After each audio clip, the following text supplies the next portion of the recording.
What's up, guys? Sorry, a little bit later tonight.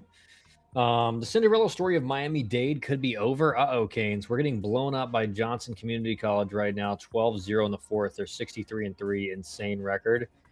Yeah, I've seen some stuff about them this year. They're like killing everybody. I mean, 63-3. At that point, like you have to be just head and shoulders better than anyone else you're playing. To go 63-3 is insane. What's up, Barks? The Twitter post on Rays was fantastic. Thank you. Well, it's funny because I'm watching that video and I'm just like, this isn't some new analytical strategy that some, brainiac cooked up. Like, this is just the fact that players that make contact a lot, that have speed, that can bunt for a hit, ding, ding, ding, are more valuable than what the current what would be the way to call it? The establishment baseball thinking right now is that player is not that valuable. And the Rays are showing it actually that they do have value. How would that team Johnson do in a mid-major? I'd have to see, Barks. I don't know enough about the roster and like the individual players on the roster. I think certainly they would compete. Like the best JUCO teams are 100% can compete in a mid-major conference. I mean, some of the JUCOs, what you see at JUCO a lot is you see raw talent and maybe less polish, right? So at a really good JUCO, the raw talent can be on par with an SEC or an ACC school. The difference is typically in the polish, and so when you see those JUCO teams that really dominate, that's because, man, they got talent and they got polish. So I think they would compete for sure. Who is the 3-4 seed who runs this year? The 3 or 4 seed? I mean, Jacksonville State, I think, is up there. I mean, listen, Kentucky as an SEC team, you never know. I mean, they get hot. But they haven't shown that really all year. I don't think Kentucky should have been in. But I mean, I think you have to go with like Jacksonville State. I'd have to pull up the let me pull it up again real quick so I can talk through it.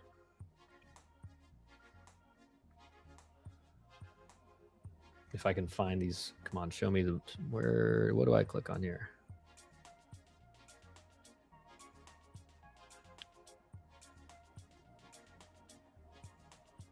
I'll find it in a second. I've been watching all the JUCO World Series. Miami-Dade shocked the world yesterday and beat Blinn. Yeah, Blinn's always good. MDC's best hitter was at Miami last year, Adrian Arrizabalaga from Puerto Rico. He's dominating in the World Series. They did just get swept by the Orioles. That's fine. Again, like it's not to say that they're not going to lose games and win games. I mean, it's baseball. And certainly the Rays could end up like not doing well this year. But in a 40-game, 50-game sample size, call it a third of a season, they've shown that, you know what, like they're doing a lot better than people think. And that's not to say you need like a whole team doing that, right? Like like that's kind of, you go back to the old school of like, you want balance. You want guys that can drive it with a little bit more swing and miss, but that, they can come up in the middle of the order and they can do damage. But you want guys also that can, find a way to get on base and just create run scoring opportunities. Yes, Arrizabalaga is exactly that. Raw talent. He only got 6 ABs at Miami. Yeah. I mean, that's junior. That's like the high level JUCOs. Again, like raw talent is probably going to be a little higher in the SEC still, in the ACC, but like generally speaking, it's the raw talent's pretty much equal. And it's just that polish. Like you see a lot of guys throwing hard in the good JUCO conferences. The issue is, can they not just command it, but can they throw it outside of the middle of the plate for a strike consistently? Right. That's what's so difficult about pitching is, throwing strikes is great, but if you're throwing strikes in the heart of the plate consistently, it doesn't really matter how good your stuff is. And so can they command that, like, fringe area of the zone that's around the heart of the plate It may be a little bit off, a little bit in. If you don't, even if you don't have great stuff, like you can have success there. And that's again, kind of the anti-analytics model, which is that there's a ton of guys out there that will tell pitchers, if you're throwing 96, you throw it right down the middle every time, and they're not gonna do well against it. And that's just a lie, man. Like, that's just a lie. Hitters see pitchers differently. I may see a guy might be able to do that against me, but the guy behind me might see that 96 way better than me. And all of a sudden you leave one over the middle like it's a home run.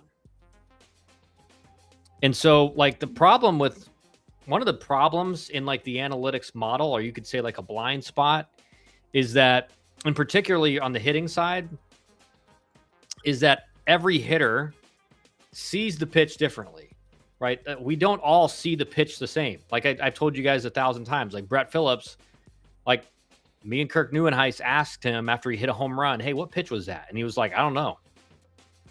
And it wasn't like, it might have been this or it might have been that. It was like, I don't know. And you could have asked me that my entire career. I would always be able to tell you what the pitch was. Always. And so me and him, we did not see pitches the same. And there were guys that I faced that they threw 92 and it looked like 100. And then everyone else on the team is just shellacking the guy. Right? Because I didn't see that. For me, that guy was hard to pick up. I didn't pick up his fastball. It got on me. I don't know why. But the rest of the guys on the team, it didn't. And so, just because on this pitch, that's why I'm big on, not pitching to just a straight scouting report. Like, this guy hits 250 on the slider or he hits 180 on the slider. Well, what's the context of that slider that he's hitting 180 on? Is it he's seen 6 sliders in a row and he's hitting 180? It's probably not, right? It's probably more like he gets to a 1-1 count and then guy throws a slider and he rolls over, or he's in an 0-2, 1-2 count and he chases one out of the zone. After he's seen a couple fastballs or something, right? There's the context. We could get so deep into it that that's why I'm big on, for when you're calling a game, is watching what the hitter does, watching the hitter's swing. Like, is he on time? Is he on plane? Like, that's going to tell me more than just pitching to a scouting report. Because I can see his swing plane, and I can think, man, he's the fastball up. There's no way he can do anything with it. It's got to be perfectly on time, or it's an out. Johnson's County offensive numbers are video game stuff. I want to know what pitching they faced. It doesn't make sense. 9 guys with over 20 home runs. Grand Slam, Johnson County. This man has 43 home runs now. Insane. Yeah, bro. Dude, sometimes those JUCO teams are crazy. 16-0 in the bottom of the 5th. Oh, my gosh. 43 home runs for a leadoff hitter, and he has 35 stolen bases. Where's he committed to next year? That guy will hit 10 home runs at TCU. Is he committed to TCU? I bet if he's committed to TCU, I bet they're scared to death that he's gonna decommit.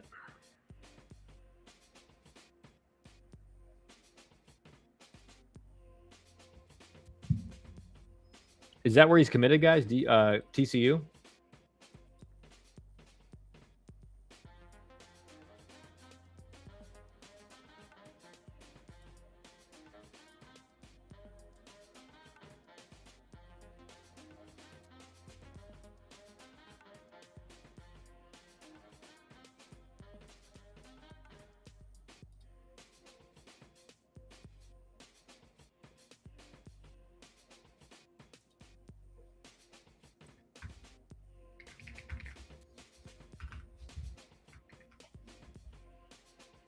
Dude, I don't know if you guys are noticing, but I've kind of become a master at the rage bait tweet, right? Barks read it, and it's not intended to do that, but it is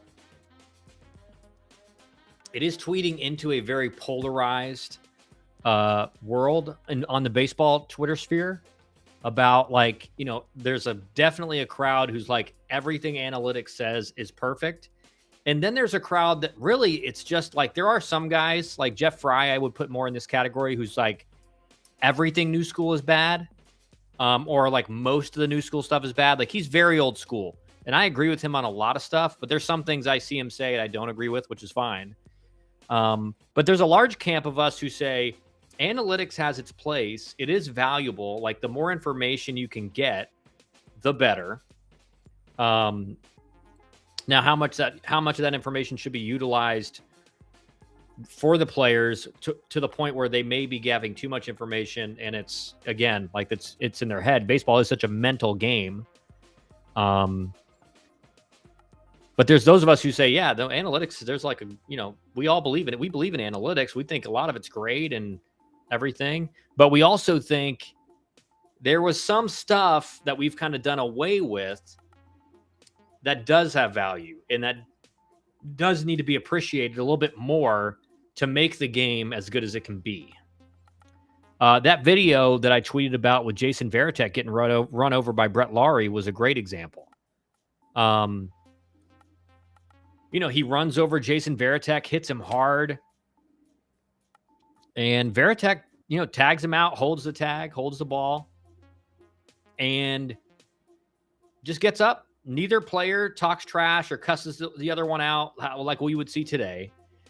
And Varitek just throws it back to the pitcher like it was just a normal thing, a normal play. And that's because back then it was way more normalized. Like that's what a good base runner did. Is the catcher was in front of the plate, he ran him over. Right? That's just what you did. Or the guy takes out the shortstop at second base, and it's a hard slide and nobody's jarring, nobody's talking trash. Like that's just how you played the game. And now guys like barely touch the shortstop and they get it's like nuclear war. And so it's like things like that where parts of the game need to come back. I'll tell you his name shortly. TCU head coach job in jeopardy. I mean, dude, certainly TCU has not played well under Sarlos. I mean, and again, that's not. It's just they just haven't played well. That's it.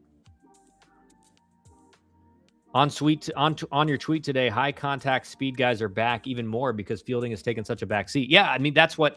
Listen, one thing I'll tell you guys is, it's funny. There's a lot of people like I get every time I make a tweet about this kind of a tweet.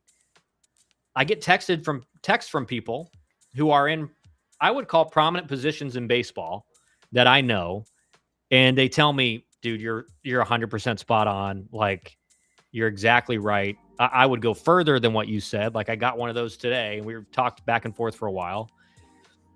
And it's just like, there's so many people in the game that actually believe what I'm saying and agree with it. And but in this era, like if you want to have a prominent job in like certainly in the Major League Baseball in any capacity, like you really can't say that. You can't say that. There's a lot of organizations where you say that, you're cooked.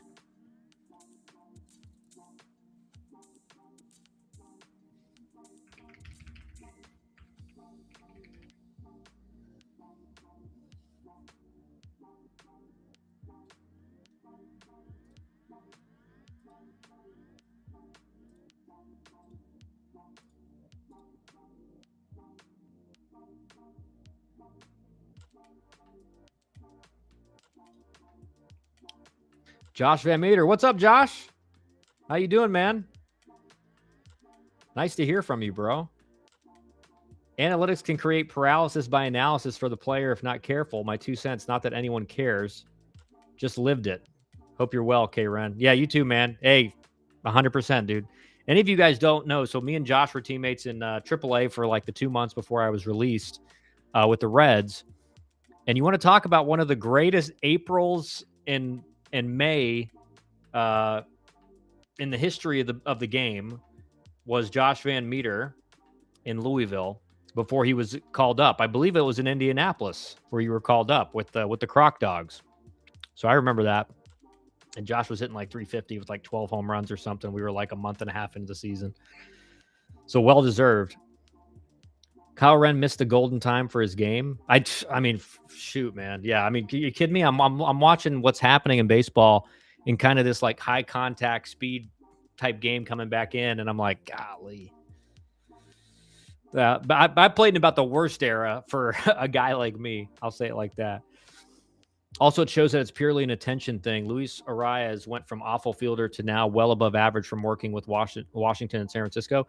Yeah, 100%. I mean, you don't. There's more and more coaches up there that just again like it's not oh he's old school. Bring in the new like Instagram infielder coach who does all these cute drills on Instagram. Not saying that's really happened, but you guys get the point. It's like an exaggeration of kind of what's going on. And exactly great point is that, Ron Washington in like a spring training with Luis Arias turns him into like a good defender. AKA, we're not just breeding worse fielders than before. Yeah, it's one, infielders aren't getting developed.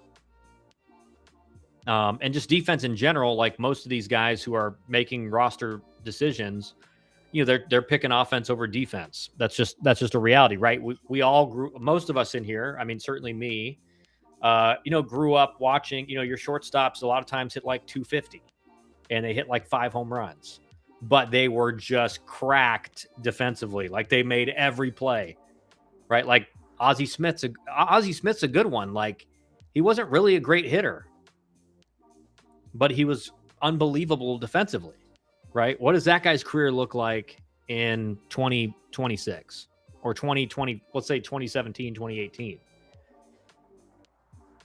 Even less excuse when all measurables indicate players are as athletic as ever across the board. No reason guys can't do it. Yeah, for sure. And again, it's like one guy actually responded to me and said, teams value defense more than ever now. And I said, what did like the GM say that in an interview? And so you just were like, yeah, they value defense. It's like, just watch the game. I'm not kidding, dude. I was at my parents' house for Memorial Day. We went down there the day before Memorial Day. So we get down there, have dinner. My wife's we're putting the boys to bed. My wife's putting the last one to sleep. And me and my dad are out there, and we just turned on the TV and we're watching, I forget what game came up. It was, I think we might've been watching it was one National League series. And I'm not kidding, within 10 seconds, like we turn the game on, it's a replay of like an infield pop-up and like everyone miscommunicating and it just landing like right outside the infield. And I'm just like, we both looked at each other and we're just like, you literally cannot watch a game without seeing plays like this happen 3 or 4 times. It's crazy how bad the defense is in Major League Baseball generally. Just from like, honestly, just like clips and everything that you see, you're like, it's not just that they're making errors. It's just they're like really bad errors. Yes, he's committed to TCU. I'll get on it and send the info to Mingo. Don't even have to go that far back. Brendan Ryan and Jack Wilson had long careers as glove guys. Yeah, good point. I mean, look at Andrelton Simmons. Andrelton Simmons, he had some good offensive years, but he was he was an okay hitter. He'd hit 250 with 15 to 20 home runs, something like that. But he was ungodly defensively, like maybe the best defensive shortstop ever, Andrelton Simmons. Just insane. And it's funny, the guy I was texting with tonight, I was like, it's amazing when these people tell me the defenses are better, because I'm like, dude, my whole life, my dad was in Major League Baseball, GM, assistant GM, my whole life, every night, since I was like maybe, let's say 8 years old, was watching my dad's team's game every night. Like I watched every game. And so I've watched a ton of Major League Baseball and I've been around it and I've played it and played with all those guys. And it's just the defenses are worse. And it's not that, it's like Wiley Ballard Enjoyer said, it's not that guys aren't capable of it. It's just not really valued as much. So people aren't going to really focus on it as much. And then there's a lot of coaches that aren't just great developers of infielders. I'm enjoying this. Great work, brother. I'm holding back typing something every second in this chat, like Ballard Enjoyer. Yeah, I mean, hey, dude, this is what we do every night, almost every night. Just waiting for the College World Series regionals to start on Friday, so we're gonna be busy. Josh, this is a safe space. Let it rip. Yeah, it is. I mean, shoot, I let it eat with the best of them. Everybody in here lets it eat for the most part. Everybody.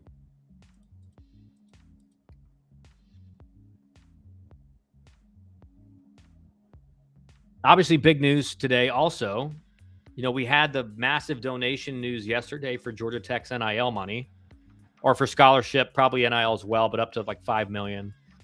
And then James Ramsey signs a 1 year, a 5 year deal, so an extra year onto his current or his former deal. I'm assuming some kind of a pay raise in there. They didn't release any of the details there. I'm hoping probably higher pay, a pool of money for hiring coaches or retaining coaches. And so I think again, you're if you're a Georgia Tech fan, you're excited about where the program is going because they've had an amazing year and they've secured support, their head coach, all of that. Kyle, so the injury for the Miami third baseman was more serious than originally thought, being that he's missing the regionals. Yeah, that sucked. I mean, I told you, I think what Kane said, it was a stress fracture in his back or something. And I'm like, dude, that's, even if it's a stress fracture or a stress fracture in your back, like, you don't mess around with the back. It's a stress fracture in like your finger or something, you'll be back soon. In your back, like I'm pretty confident you don't want that stress fracture to turn into something bigger. Because then that's a major issue. But what's his buyout? $2 million? I couldn't tell you, Canes. I couldn't tell you. I would, again, the details of the deal, I'm sure will be public at some point, but I haven't seen anything about it. I have guys working on it right now. I have guys, it's number one priority with some of my guys to find out. I'm guessing you haven't told Mrs. Wren about your 2.5 anonymous donation. Yeah, she's in the, that was her actually, by the way. That was her. She's the one that did it. Actually, I do know who it was, by the way. I'm not going to divulge who it was, but I was told by a reliable source who it was.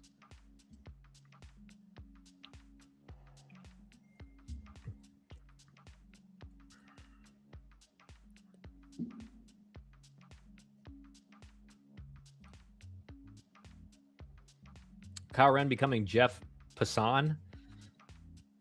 Is it Passan or Passan? Inside scoop on the number? Yeah, for real. That's kind of what I am, to be honest. I probably could be that guy, but you cross a line. You cross a line when like people think everything you're told is going to be revealed, right? So I always try to, like, when I hear things, I try to make it anonymous and I don't reveal who I hear it from. I'm protecting my sources.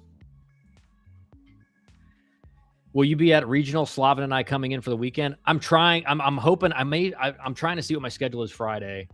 But yeah, I'm going to try to make it in.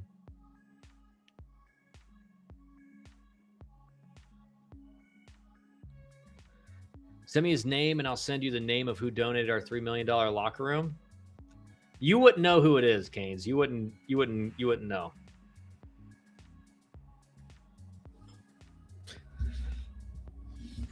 It's not a, I'll say it like this. It's not a former player at Georgia Tech.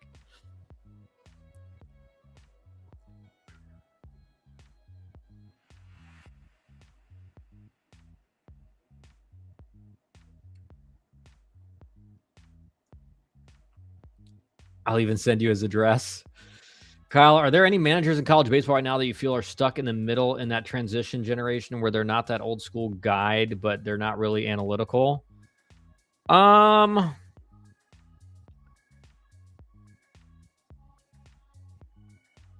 mean, I think you could look around, I would say this.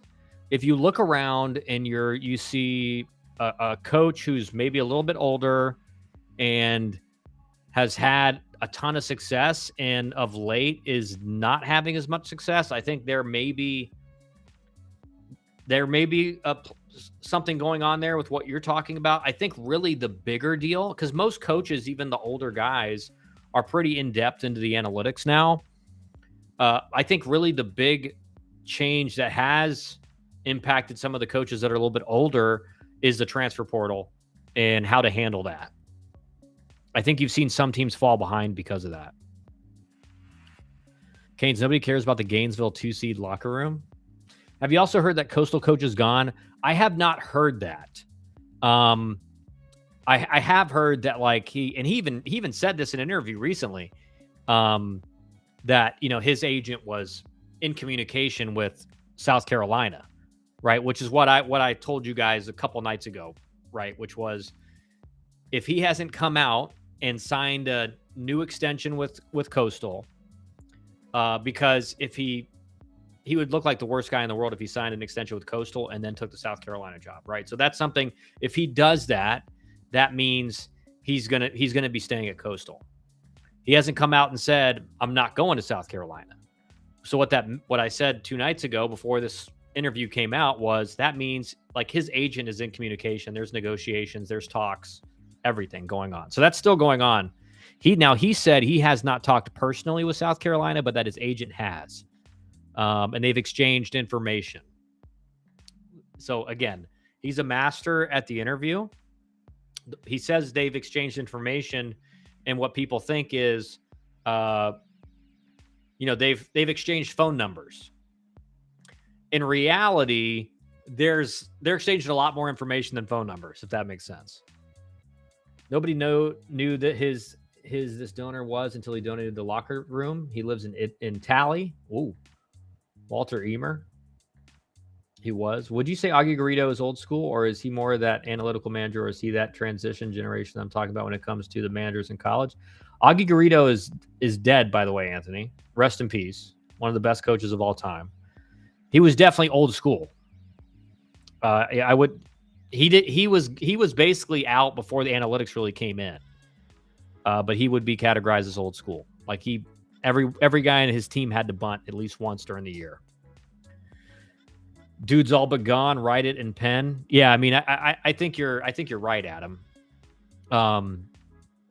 Like I've said this a bunch, is South Carolina is going to pay probably over $2 million to get him, and that's just not something that Coastal is going to be able to do. That's just not something Coastal can do. Now, maybe they can surprise me, but from what I've heard, that's not something they can do. And if you're turning down, that's, if you get like a 5-year, that's $10 million, probably more than that. It's probably going to end up being like $12.5 million or something like that. That's a 5 years that set you up for the rest of your life. That's 5 years. Like, that's hard to turn down. There's not many guys that can turn down money, even if they think like, it may not be the better, Coastal, we're in the Sun Belt and we're going to be in the tops of that league every year, and we're probably going to win it most years, and we're going to always be able to contend. You go to the SEC, right? You see what happened to LSU this year. You see what happened to some of these other teams. Like the SEC, every team's good, right? And if you're not really on your game and recruiting the right players and developing them, you're done after 5 years. So that's the risk there. I have a lot of good friends who played for him. Old school guy, tough loved his players, and they loved him. Yeah. I would have loved playing for him. I know, trust me, there's a lot of guys where, even back when I played, which doesn't seem like it was long ago, but 2011 to 2013 seems kind of long ago now. There would definitely would have been guys who would not have played well under Augie Garrido, just with his coaching style. But that never bothered me. Getting chewed out. Money talks. The number is 2.25 million, plus the largest NIL outside of the state of Texas and LSU. Yeah, I saw a report about that today. I can't remember who it was from, but that was essentially everything it said, is that the NIL will be basically just behind A&M, Texas, LSU, and then like the 2 to 2. What I saw was like 2 to 2.5, which I think makes sense.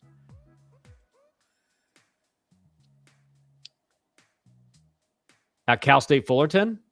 Not wow. So okay, that was a while ago then. All right, don't age yourself, Patrick.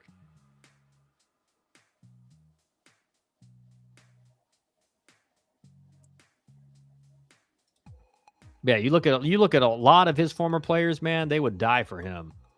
100%.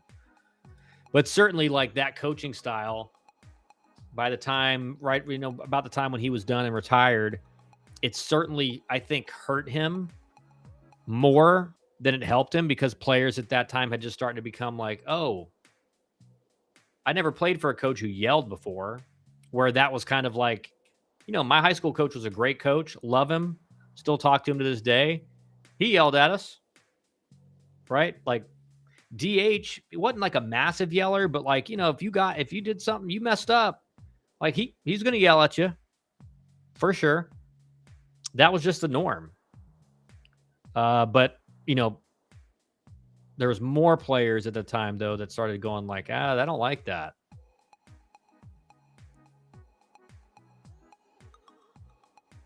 And players, yeah. Who has 2.25 million? That's what South Carolina reportedly, or what Schnall is asking for, or what South Carolina is offering to Schnall.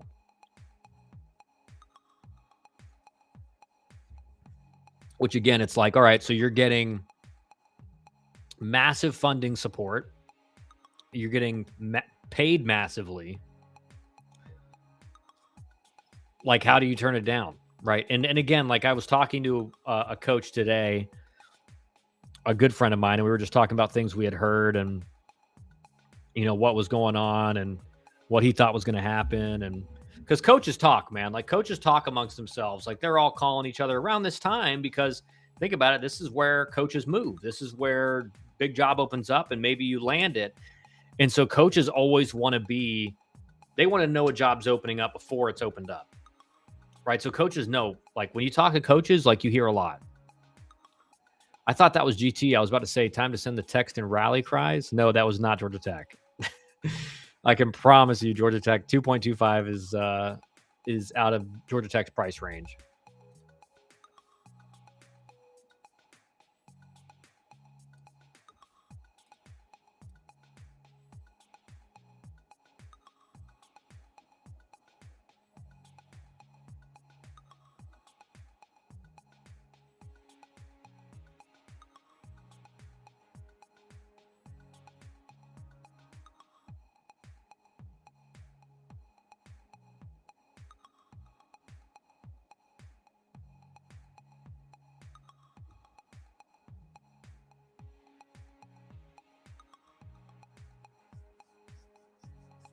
Yeah, I don't care where you went to school. You don't do that job. You don't do that job to end it at Coastal. Yeah.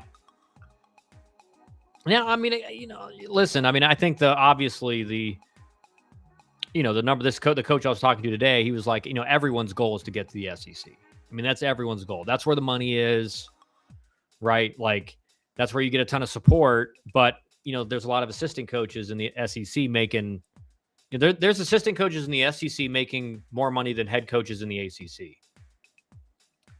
So like your goal as a coach, if you want to be at the pinnacle and getting paid the most, is the SEC. So, Adam, I think you're right in a sense. Certainly, if you're a coach like Schnall, South Carolina seems like it's a perfect fit because you've been at Coastal for so long.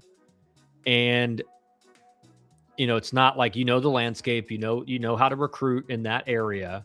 So it really is like the perfect jump for Schnall to go to the SEC, because it's not like a job in Texas opened up and, and I could be wrong here, but, he doesn't have the connections in Texas and the network himself. So then he has to hire guys that do have a network there, or hire a guy, right? So it just makes it more complicated when you're going to a region of the Southeast, even though Coastal does recruit basically nationally, or they have the capability to. But there's something about having those tight connections in state that help you win on guys in the recruiting process. And not just in state, but in that kind of South Carolina, Georgia, North Carolina, Tennessee region. It's important.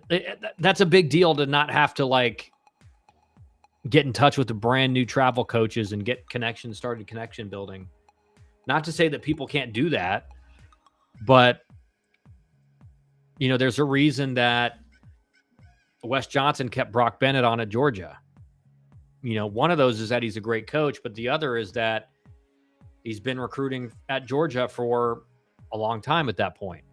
He's got the connections. He's got the network. So they don't need to build a new network. They can just assume the network that Brock Bennett had already developed.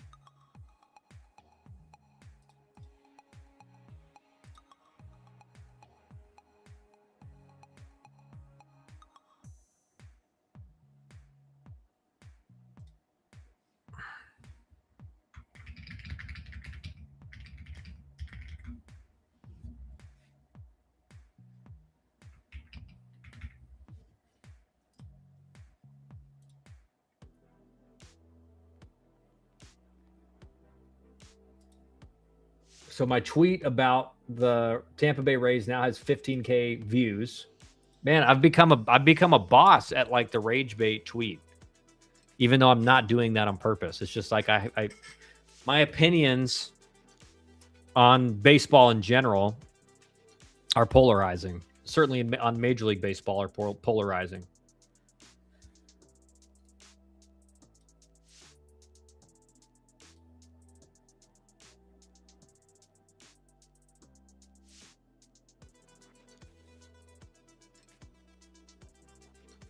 This one guy commented and said the Giants disagree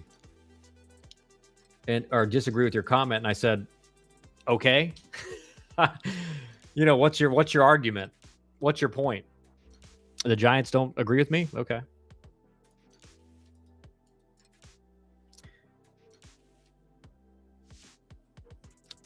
You and I need to do a podcast with our takes. Have you ever done one before, Adam? Yeah, I don't care where you went to school. You don't do that job in at Coastal. I already read that. Should I retweet? Yes, Diamond. Retweet it. I know, Diamond. I know you're more I know you're a big analyst. I'm an analytics guy. It's not to say I'm not an analytics guy. I love really all the analytics. I don't like how some of the analytics is applied to roster construction and development and stuff like that. But I know Diamond, Diamond's kind of an analytics guy, which is fine. Everybody is safe here. We can debate our beliefs without getting offended, right? We can definitely do that. Speaking of baseball, did you guys see the James O'Keefe thing with the Washington Nationals? That was crazy. That was crazy to watch. What percentage chance would you give it that Elander ends up at TCU and Tony V ends up back at Tennessee? Man, I don't know. Yeah, I think part of it would be what would TCU pay Elander? Would Elander want to leave Tennessee? I don't know if he would, man. I mean, I get he's from, he went to TCU, he's got family there and everything.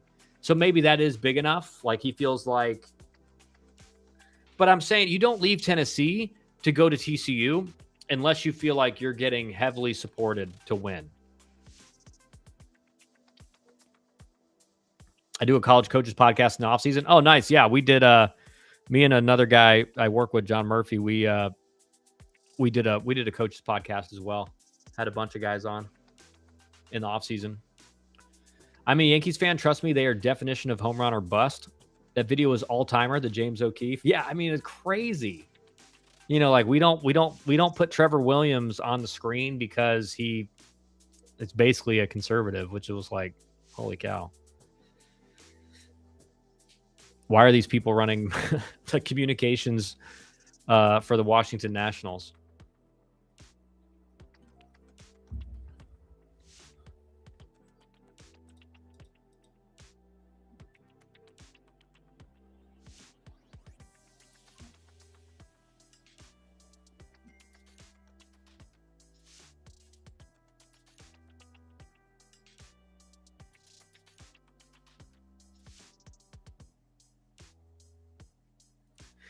It's crazy to me how these people just meet a complete stranger and just tell them I'm a communist. Dude, it is crazy because I think like,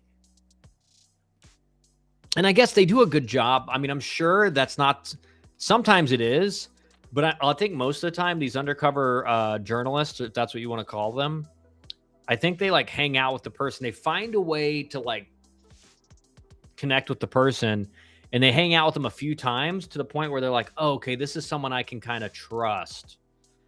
But I mean, yeah, if they reveal that stuff on like they'd never met a person before and they talk about that, like that's crazy. It blows my mind every time how they keep getting all these people to just spew everything in less than 10 to 15 minutes. Yeah. Well, the thing that's like that, like this one, you know, this is like in baseball, like you probably never would assume there's some undercover journalist interviewing you. The ones I don't get are the government ones, the ones where they get all these government officials and like, or mega corporations to like reveal things. And you're like, why would you ever tell someone that like you don't know very well these things? It sounds like it's a job interview when they're asking them the questions. Yeah, it does. It really does. It really does.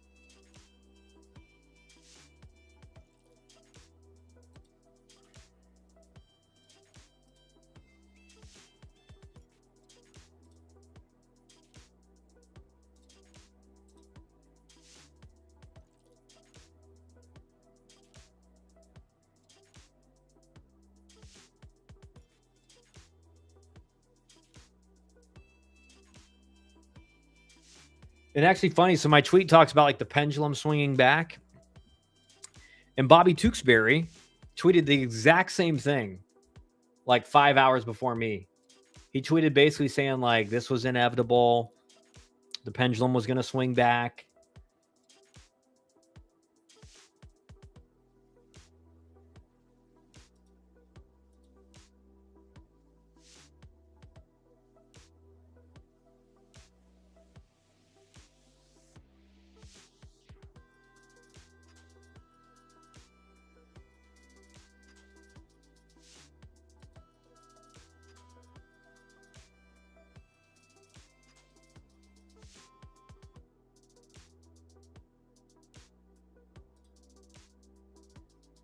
Surprised the players haven't said anything to make them fire him. Yeah, I mean, I can't believe. I mean, was he not? I haven't really been following it since. Like, did he not get fired?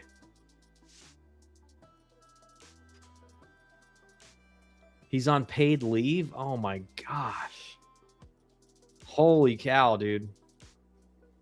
And then the thing he said about how like every fan, which I think everyone, I think all of us at least know that this is what's going on. But like when your phone enters a stadium, we know everything about you, your search history, your likes, your dislikes.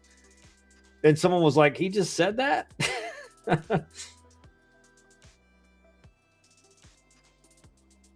It was, I mean, I couldn't believe it when he was just going, like you said, Canes. I mean, it was just like, he's just saying everything.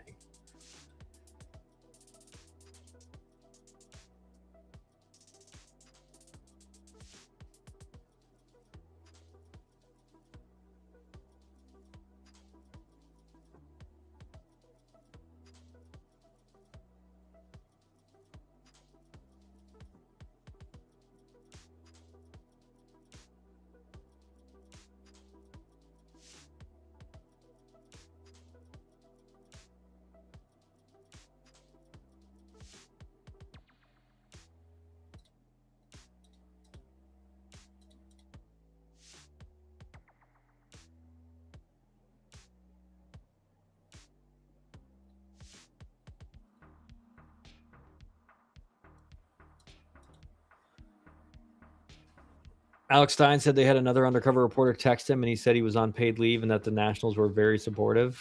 Oh my gosh, stop. Oh my gosh, he's just falling for everything.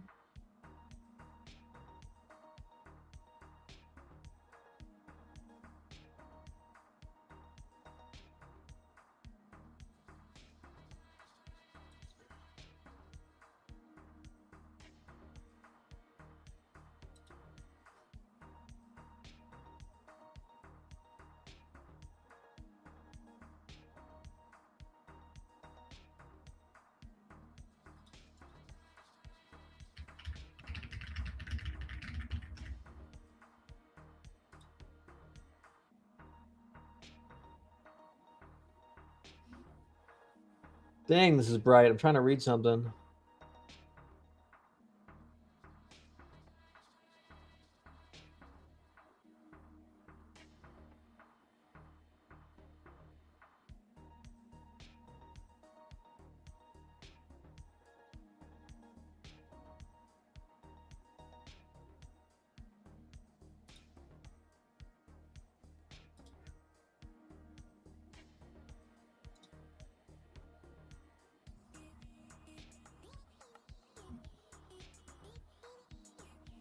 Kendall Rogers weighed in on James Ramsey signing his new contract.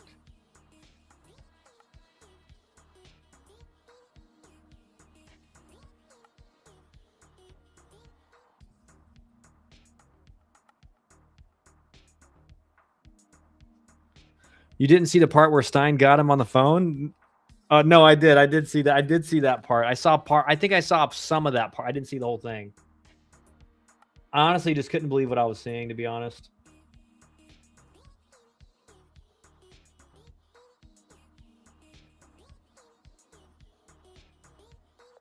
Sean said he can't catch a break, though. He's even responding to tweets or responding to texts or DMs.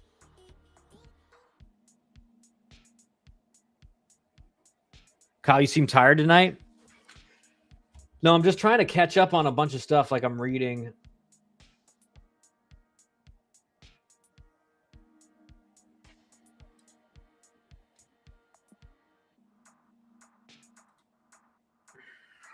I'm trying to respond to these people so I can boost the algorithm.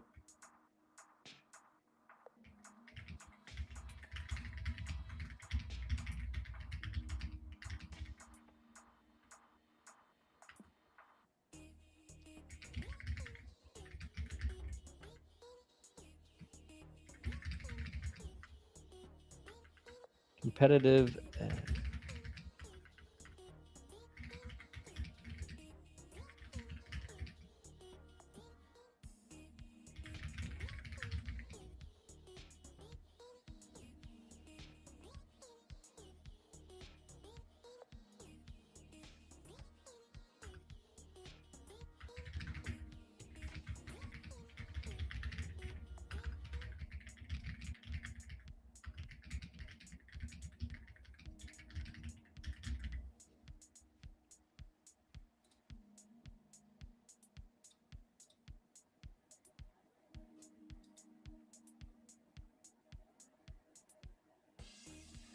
Okay. Responded now. Sorry about that.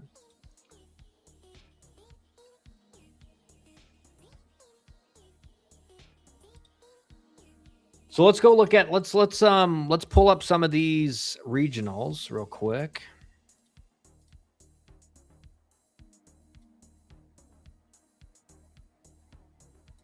I think this is a good one to look at here. So if we pull up, let me share my screen. The Tallahassee Regional. So if we're looking at this, like this, in my opinion, is a more difficult regional, albeit there's no SEC team in the mix. So I think Florida State, although they got Coastal, who's playing really well, went 21-9 in conference. Again, a team that's been very, very, very as deep as you can go in Omaha without winning it. Just last year, you get them, but you don't have to face an SEC team. So you're happy about that. I do think Northern Illinois is a pretty solid 3 seed. But if we look at really the differences in this regional, all the offenses are kind of, average. They're all around 100 in weighted runs created plus. So none of these teams are like stand out in any way offensively. Really just a regional of like very mediocre offenses. Nobody, 72 home runs by Florida State is the best, and that's 64th in the country. Batting averages all around, 270 to 280. So just nothing spectacular. I will say Florida State at least slugs somewhat. Coastal, Northern Illinois, and St. John's are all like past the 100th rank. in slugging percentage. So again, it's like Florida State maybe slight advantage. But if we look at the pitching, this is where you see right away Florida State has a massive advantage. So pretty much all of these stats are around the top 10 except for their walk rate. But, they're striking out 28. They're striking out 28% of batters. They're giving up just 1.27 base runners an inning. So they don't give up a lot of base runners. ERA 13th in the country. FIP 10th, like just really good across the board. The rest of these teams, like Coastal, I would say Coastal has a solid pitching staff, but it's not on the level of Florida State. I will say Florida State's bullpen is pretty shallow after a few guys. So this is heavily weighted with their starting pitching. Their starting pitching is very good. But the rest of these teams, again, if you look at Northern Illinois, they're kind of behind Coastal, but it's not bad. So I do think like Florida State feels pretty good about this regional. Like I feel like they have a clear advantage. It's not like there's a team in here that, maybe Florida State has the best pitching staff, but this team has the best offense. Clearly, there isn't one of those. So I think Florida State just gets the nod here by just looking at those. Now the Eugene regional, this will be an interesting one to look at.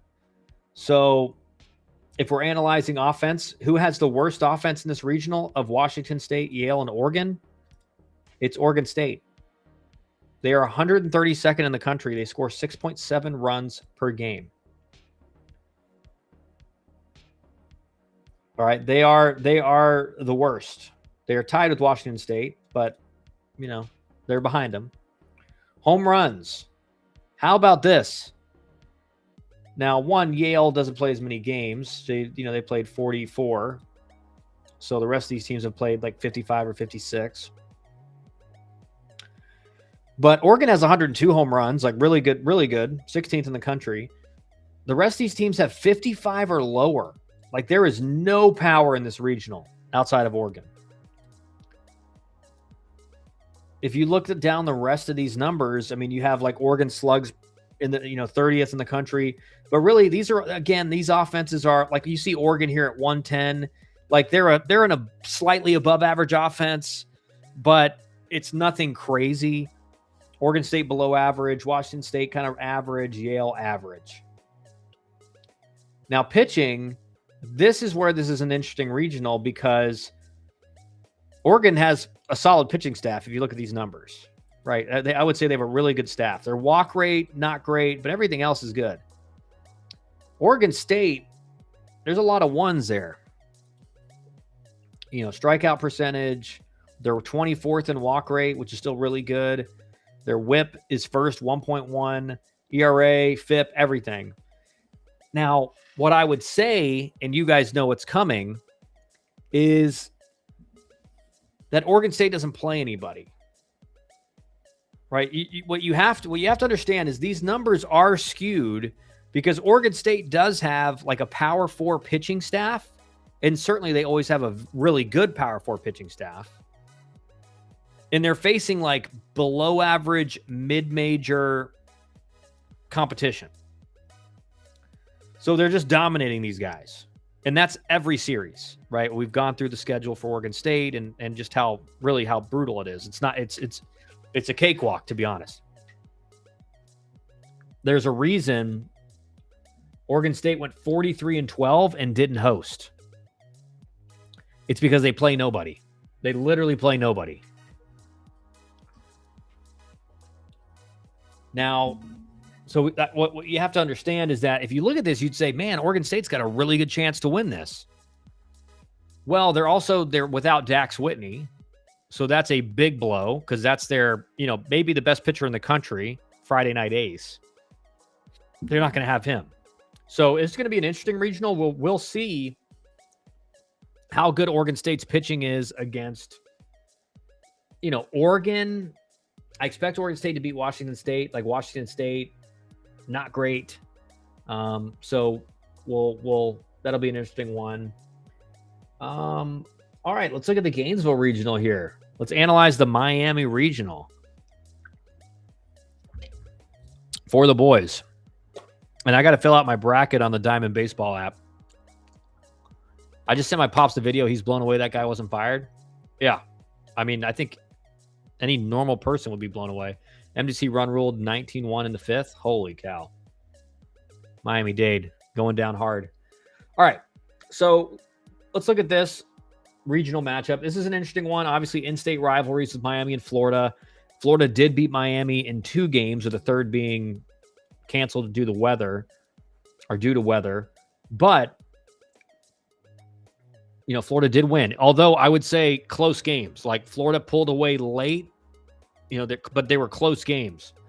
So it's not like Florida, even though they went 2-0, it's not like Florida really dominated in this series. Now, Florida is playing what looks to be its best baseball, or most consistent baseball, be a better way of saying it, in the entire year. Miami, you know, playing pretty good baseball as well, although they've been without Daniel Cuvée now for a long time, and that has seemed to have impacted them. But if we look at it by the numbers, you know, offensively, Miami is the best offense in this regional by far, you know, averaging 8.5 runs per game. That's good for 15th in the country. And then you look at all these numbers really across the board. Most of them are in the top 50, or some of them around the 30s. They do hit 304 as a team, which is by far the best as well. So Miami, you know, has the best offense in this regional. If you look at pitching, Florida's got the best pitching, that's for sure. But Miami has a solid second-tier staff behind them. Now, a lot of these numbers, like Miami's starting pitching is really good. Miami's starting pitching is really good. Their bullpen, like, very questionable. Defense, very questionable. So that, you know, it's going to be interesting. Like, if Miami can get some good outings out of the bullpen, if they can play clean defense, Miami can beat anybody. Like, a lot of Miami's losses this year are late game, you know, basically cough-ups by the bullpen. And a lot of that times that's aided by the defense making some misplays. So Miami, again, like, if you looked at Miami could have been a host if they played clean defense. Like, for sure. I mean, think about that. And also think about that Florida State loss on Friday where they, you know, the walk-off home run, just crazy. But the other teams, listen, Troy is solid across the board. I don't think they don't do anything crazy good, but they're solid across the board. They play with energy. They play with, like, again, if they come out hot, that's a scary team because they play with a lot of emotion. Now, if they don't perform well, that's going to be basically like they're done. Like, Troy's very much a team that runs off emotion. Florida won one game on a fake balk call. Yeah, I remember that. You know what's crazy? Did you see that article from Baseball America on the top velocity baseball pitching staffs in the country? The Gators were 93.8, Miami 91.4, and Florida State was 91.8. Yeah. Yeah, I saw it. Yeah, I didn't read through the whole thing, but I saw that tweet about it. I do think Florida's got the advantage here because they do have one of the best pitching staffs in the country. And in terms of, like, overall arm talent, they may have the best arm talent in the country. So this is going to be this is a pitching staff that can stifle an offense. Miami's going to have to beat Troy game 1. I do think that's a pretty tough game. Again, because Troy's been fighting for their life to get in. You know, their season basically came down to what they did in the tournament of getting in or not. So they've been fighting for the last week or two to get into the tournament. Like, seriously, that's been top of mind. So they've played under high pressure. They've played under knowing if we lose, we may not be playing in the postseason. And so that's a scary team to have to play because they've been locked in for 2 weeks. You would think their staff's in the 96, 97 miles per hour all the way. Only Wake was 94 miles per hour average. Yeah, Wake was number 1. And it's funny because, you know, I saw the Blake Sear interview, or however you say his name, talking about, well, the SEC arms, it's just different here. And it's like, when you look at it, like, the difference in average velocity is, like, very, very, very small. And Wake was number 1. Troy should be light work. Well, don't underestimate it. Don't underestimate it. All right, so let's go to the Morgantown Regional. This will be the last one we do tonight. We'll do some more of them tomorrow. Now, obviously, looking at this is one of the most difficult regionals in the field. You got an ACC team, you got an SEC team in Binghamton, who's, again, a 4 seed. I don't think a 4 seed that anyone thinks is going to make a big upset. I mean, it'd be an amazing win for Binghamton to beat West Virginia, Wake Forest, and Kentucky in a regional. That would be crazy. But if you look at West Virginia, offensively, nothing really sticks out about any of these teams. Wake Forest is 35th. They do hit a lot of home runs. They do have power. But again, it's not an offense that you're really scared of. When they were really hot coming into the Georgia Tech series, Georgia Tech did a good job. Obviously, on the Saturday, they fell behind 10-0, came back and won. But generally speaking, I think Wake Forest has a solid offense. They have the best offense in this regional. They do walk at a very high rate, 13.8. They do take their walks. They do drive the ball. When you see with the team slug over 500, 28th in the country, on base percentage 29th, weighted runs created plus. This is a very good offense in college baseball. Georgia Tech's number is at 150. So just think about it like that. Georgia Tech has one of the best offenses in the history of college baseball. Wake Forest is at 118, so they have a pretty good offense as well. But West Virginia's solid at 107, and Kentucky's at 107 as well. But if you look at these numbers for Kentucky offensively, they have a lot of low numbers here. Really low walk rate, high K rate, batting average okay. On base percentage is actually higher than I would expect for their low walk rate. They probably have a lot of hit by pitches. But then when we look at the pitching, it's really what I would say is like a 2-horse race here. West Virginia obviously has a good pitching staff. They have 10th in the country in runs allowed per game. Wake Forest is kind of right behind them at 4.6. Wake Forest has the second highest K rate in the country. They strike out over 30% of batters. But their walk rate is very high, or their walk percentage is very high. So this is what I've said about anybody I've been talking about the regionals with, is that if Wake Forest pitching staff throws strikes, they're going to win this regional. Wake Forest will win this regional if their pitching staff throws strikes. That's really been an issue for them. One of the reasons Georgia Tech was able to beat them and sweep them on the weekend is Georgia Tech was just take walks, and then you get one big hit, and then you got a crooked number on the board, and you do that a decent amount of times, you're going to win. So that is the Achilles heel of the Wake Forest pitching staff, is that their walk rate is very high. And then again, West Virginia, 31st in K to walk rate, 13th in whip. You see the whip here for Wake Forest. Even though they strike out a ton of guys, they give up a lot of base runners. Even though it's 52nd in the country, so it's not terrible, but you would expect for a team that only gives up 4.6 runs per game, strikes out 31, let's just round up, 31% of batters they face. You would expect that the whip would be lower, but they walk a lot of guys. I do think this is going to be one. And again, if you're looking at Kentucky, nothing crazy, but they're not terrible either. In the top 100 in college baseball, but certainly for an SEC team, you would like that to be better. And so this really is, in my opinion, I think this is the regional where the 1, 2, and 3, I would say, have as equal chance of winning as it can get. I would say you give West Virginia a 40% chance to win this regional, or 45% chance to win this regional. You give Wake Forest a 35% chance. You give Kentucky 19% chance, and you give Binghamton 1%. Even though it's probably lower than that for Binghamton. Just going up against this gauntlet of Big 12, SEC, ACC. But this is this is maybe the most interesting regional, because I do think you're going to get a great test of the SEC, ACC, and the Big 12 against each other in a regional. So it'll be fun. And we'll get that ACC, SEC matchup on day one. Troy should be light work. Luckily, as a fan, I can underestimate them, but the players can't. Yeah, you're right. Players can't. That's exactly right. Oh, man, I'm getting blown up now on social media.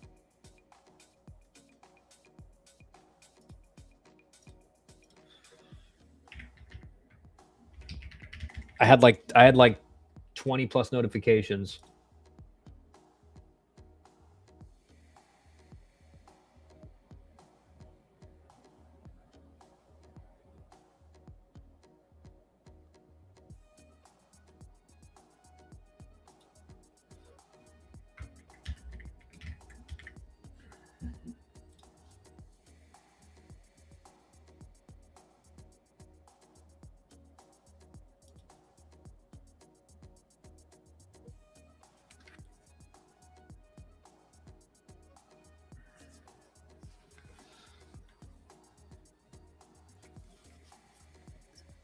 You're welcome.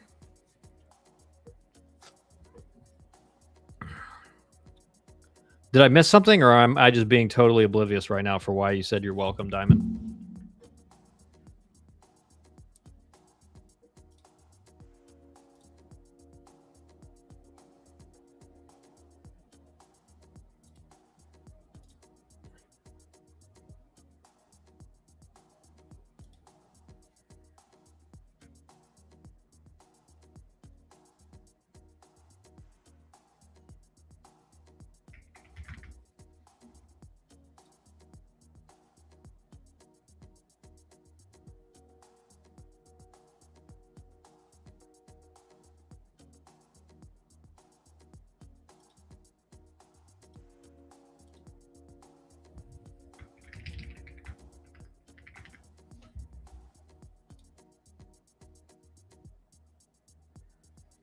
The retweet helping? Oh yeah, Diamond. Yeah, for sure, man. Yeah, those 10K followers you got are crushing me right now. And see, the followers that you have are like legitimate, like big time baseball followers, so it makes sense. So what is your summer schedule? I'm actually looking at that right now. I'll be formulating that here soon. What events are you personally attending, or is Omaha going to interrupt that? I don't, man, it's tough. Like, I'll just like it would be really tough for me to go to Omaha. As much as I would love to, maybe that's something I could do, but I would say this, it'll be really tough, just like with everything going on with me.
Yeah, it's at 32K views now, Diamond. So you're pumping it. You're pumping it big time.